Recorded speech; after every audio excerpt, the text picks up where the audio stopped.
Chapitre 143, La machine contre le fantôme. Le calme n'avait duré que quelques heures. Juste assez longtemps pour que la ville recommence à respirer trop fort et à croire qu'elle pouvait déjà oublier. Puis le système avait réagi. Pas avec des sirènes, pas avec des armes, pas avec une panique visible. Il avait répondu de la manière la plus froide possible, avec de l'ordre. Montréal s'était réveillé sous contrôle. Des écrans publics étaient coupés. Des réseaux municipaux ralentissaient. Des accès disparaissaient derrière des messages temporaires. Les médias, eux, parlaient tous de la même chose, avec la même langue propre et le même ton grave. Un seul mot dominait tout. Menace nationale. À la télévision, les experts déroulaient déjà leurs formules. Individus radicalisés. Cyberterrorisme domestique. Manipulation massive de données. Attaque contre les institutions.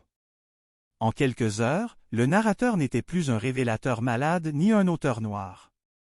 Il était devenu un terroriste officiel, ce qui permettait enfin au système de le chasser sans avoir à écouter une seconde de ce qu'il avait montré. Yvon regardait les nouvelles depuis un café presque vide. Le volume était bas, mais assez fort pour laisser couler cette langue administrative qui transforme toujours la peur en protocole. Poutine était couché sous la table, calme en apparence, mais éveillé comme toujours. À l'écran, des cartes s'ouvraient. Des centres de crise apparaissaient. On parlait d'aide militaire à la cybersécurité, d'isolement de serveurs fédéraux, de filtrage renforcé, de mandats prêts à sortir. Tout donnait l'impression qu'une machine énorme venait enfin de se lever. Puis la phrase tomba, répétée par plusieurs voix différentes. Nous allons retrouver l'individu responsable. Yvon souffla par le nez. Le téléphone vibra. La voix entra aussitôt, calme, presque amusée. Elle dit qu'ils étaient lents. L'écran de son téléphone s'illumina ensuite d'un schéma mouvant. Des points apparaissaient partout. Pas groupés. Pas centrés. Pas reliés à un seul noyau. Vieille machine, réseaux oubliés, routeurs domestiques, relais publics, copies de secours, diffusion programmée, paquets déjà envoyés. Ce n'était pas un repère. C'était une dissémination. La voix expliqua ça simplement. Si un serveur tombait, d'autres restaient. Si 100 tombaient, il en restait encore assez. Et si tout ce qu'il voyait tombait, le reste continuerait quand même. Une autre ligne apparut à l'écran. Si je m'arrête, tout part. Yvon comprit tout de suite. Le narrateur n'avait pas seulement prévu qu'on essaierait de l'arrêter. Il avait prévu qu'on essaierait de l'effacer, et il avait transformé sa disparition en déclencheur. Il murmura qu'il s'attendait à ça depuis longtemps. La réponse tomba sans détour. Depuis 20 ans. À la télévision, la salle de crise grossissait encore. Police fédérale, spécialistes militaires, services de renseignement, analystes techniques, tout le monde cherchait le point d'entrée, le centre, la source. Une première tentative échoua. Une deuxième aussi. Une troisième produisit seulement une carte plus confuse qu'avant. Un analyste finit par dire que ça semblait venir de partout. Un autre corrigea presque malgré lui que ça pouvait aussi ne venir de nulle part.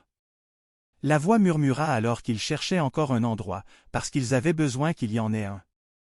Mais il n'était plus un endroit depuis longtemps. Il était devenu une manière de circuler dans leurs angles morts. Le gouvernement commença ensuite à couper. Des accès ralentissaient. Certains sites devenaient injoignables. Des filtres temporaires tombaient au nom de la protection du public. Et presque aussitôt, la confiance céda encore davantage. Dans le café, 2 clients relevèrent la tête au même moment. L'un demanda ce qu'on leur cachait. L'autre répondit qu'on ne coupe jamais autant si on n'a rien à cacher. La voix reprit avec une lassitude froide.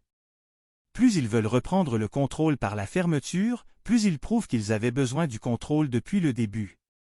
Puis les téléphones sonnèrent encore. Partout. Même sonnerie. Même rythme.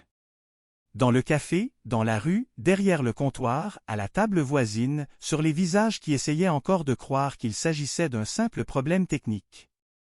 Le même message apparut partout. Vous voulez protéger le système. Moi, je protège les gens. Yvon releva les yeux vers la télévision. Les chaînes tentaient déjà de reprendre la main, mais chaque coupure déclenchait autre chose. Un nouveau dossier. Une nouvelle preuve. Une nouvelle pièce qui venait s'ajouter à ce qu'on essayait justement d'enterrer. Plus il censurait, plus ça sortait.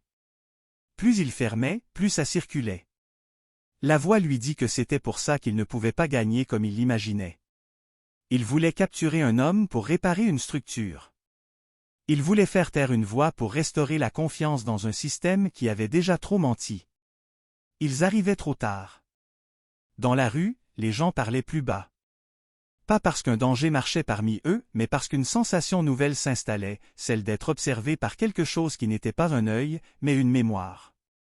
Une mémoire qui gardait les décisions, les coupures, les reculs et les justifications. Poutine se leva soudain sous la table. Il ne grogna pas. Il tourna seulement la tête, comme s'il sentait une tension sans odeur, un changement dans l'air humain plus que dans le monde physique. Yvon demanda alors ce que le narrateur voulait au juste. Le silence dura plus longtemps. Puis la voix répondit qu'il voulait qu'ils arrêtent de se cacher derrière les mots « le système ». Le système, au bout du compte, ce n'est jamais une bête abstraite. C'est une suite de gens qui signent, qui obéissent, qui reportent, puis qui appellent l'ensemble une nécessité parce que c'est plus confortable que de dire nous. À la télévision, ils montrèrent alors un portrait robot numérique. Une approximation grotesque, un visage générique fabriqué pour donner à la peur un point fixe. Le narrateur eut un petit souffle amusé. Ils cherchent un visage, dit-il, parce qu'ils ne savent pas quoi faire contre une méthode. Le jour glissait déjà vers le soir. La ville semblait plus lourde, plus surveillée, plus paranoïaque. Pourtant, malgré toute la police, toute l'armée, toute la technologie déployée, les téléphones continuaient de vibrer à intervalles réguliers comme un battement impossible à interrompre. Ce n'était plus seulement une cible. C'était un fantôme inscrit dans leur propre circuit. Et une machine, même immense, ne sait pas arrêter un fantôme quand elle continue de lui fournir le courant.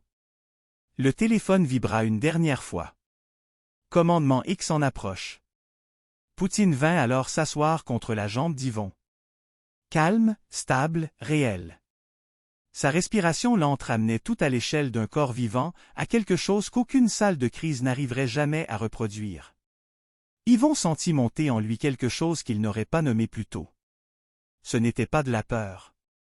Ce n'était pas de la haine non plus. C'était une forme de respect dur, presque contre sa volonté. Pour tenir contre un système entier, il ne suffisait pas d'être fou. Il fallait avoir accepté depuis très longtemps de vivre en prévision de ce moment précis. Et ça, oui, c'était infiniment plus dangereux.